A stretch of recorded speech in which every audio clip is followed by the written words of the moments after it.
greetings from Nairobi.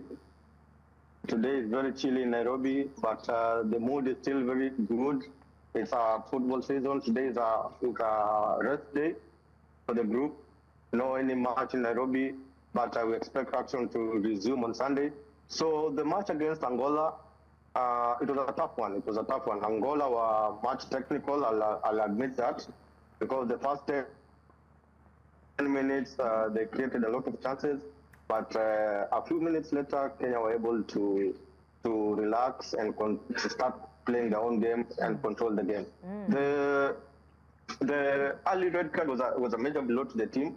It was a key blow, and I think Coach Benny McCarthy now decided he was going for a draw instead of a win. That's why he decided to at least pack the defense. He brought in about, in the second half, we were playing with 3 central defenders. Mike Kibwage came in to join Sylvester Owino and Omija. Then, and one thing which is good to note is that Coach Ben McCarthy up front, he doesn't have a lot of options. He just have one typical striker, a number 9 called who also had an injury. He had an injury from January. He's just coming back from injury. It's called Ogam. So up front, he doesn't have so many options. He's just having makeshift strikers.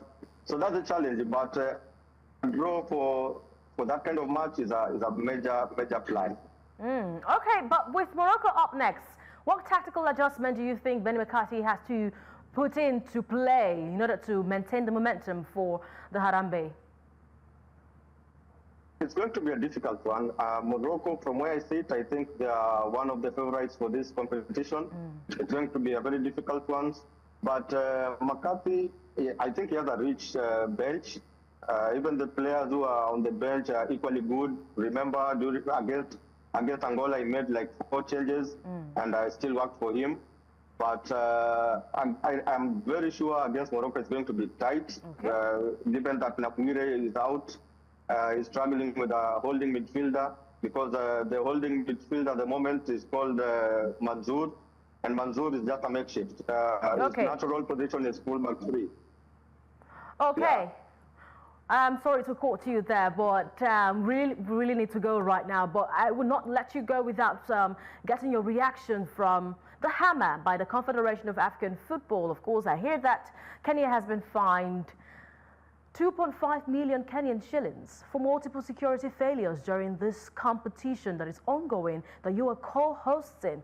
Now, of course, that happened between Kenya and DR Congo at the Kasarani Stadium. Tell me, James, please, what do you think about this fine that has been issued by CAF?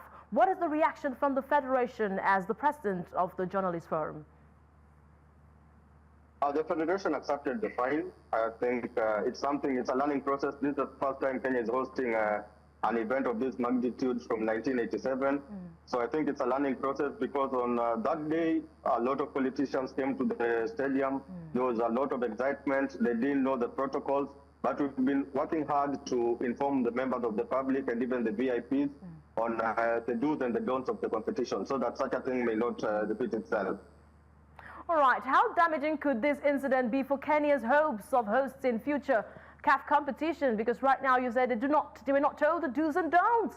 They were supposed to be told, because this competition was supposed to happen before now. It was postponed. So how come they do not know?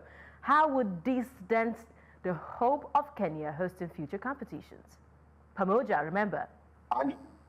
Okay, I don't think it will dent the hope, because the second match against Angola yesterday, we got it right.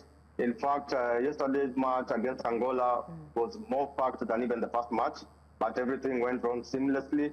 So it was a learning process. That was the first one. It was a one-off, and I think everything is now okay. We have like 3 more matches to go before we host the quarters and also the finals. All right, we'll be taking your words for it. Thank you so much, James, for that update, and we wish Kenya all the best in co-hosting this CHAN competition.